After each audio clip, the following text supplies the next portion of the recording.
Hello and welcome to another step-by-step how to tie tutorial video. This is Snot-a-worm. This is a fun little pattern. This is tied on a size 4 Mustad 3366. Of course, the body material I am using is some mop fly material. This was picked up in the dollar bin at my local grocery store, of all places.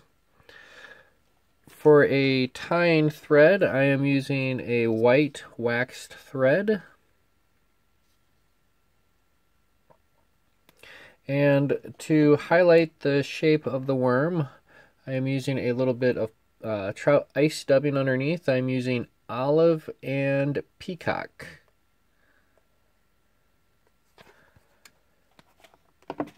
Alright, we'll go ahead and remove our sample and firmly secure our blank hook. And like all good flies, it begins but with just a single wrap of thread. We'll go ahead and continue that on down the shank, firmly securing our tying thread. Going to continue my wraps down into the bend of the hook just a little bit, not too far, maybe about even with the tip of the barb, which will be smashed before it hits the water. That's kind of a visual indication to me whether a fly has seen the water yet or not in my box. Once it's been squished, I know I fished it. Catch and release is always a good practice.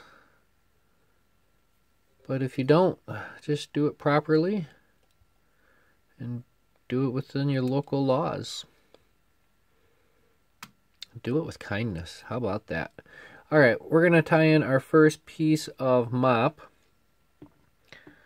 And this is going to hang off of the back end. I went ahead and stripped off the fiber materials, exposing the inner core.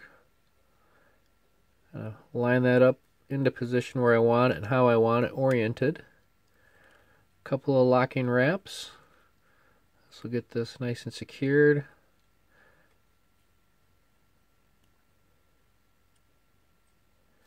Here we go. And immediately I'm going to tie in what's going to be the middle section of the Snot-a-worm.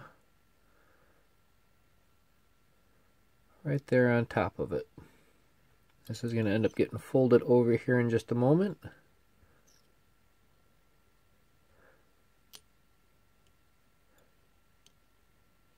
And build that up a little bit, lock it down. So this is going to end up getting folded over to make the hump in the Snot-a-worm. But to give it a little bit of additional visibility and to accent that hump, I'm going to come in with a little bit of peacock ice dubbing. Kind of forces a shadow underneath that shape.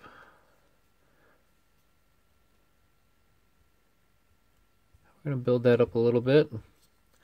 We'll do it here in a couple of sections. When you're adding your dubbing, less is more.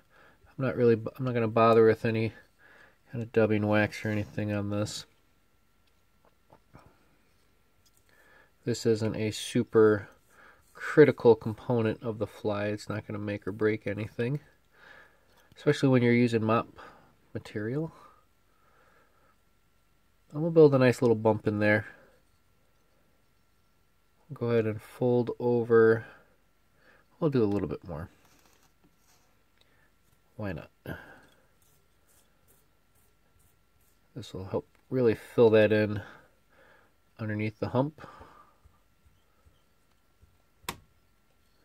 Excellent. Alright, so we're going to take that forward, create a little hump there in the middle, lock down this tip.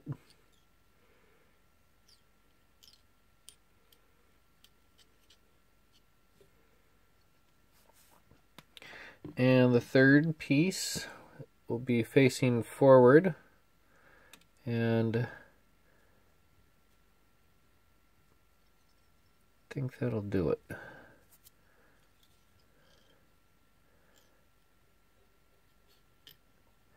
Lock that down nice and tight. We'll come through and we're going to trim off that extra little piece.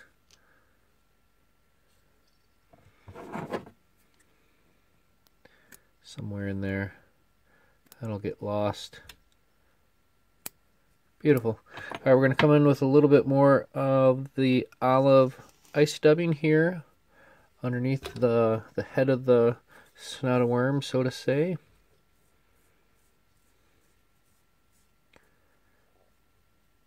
This is just so I don't have any bare hook exposed, really.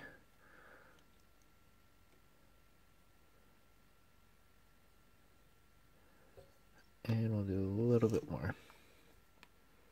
Just to carry that right up to the head. Or behind the eye of the hook, rather. Beautiful. Alright, couple of turns on the whip finish. It's easy as 1, 2, 3.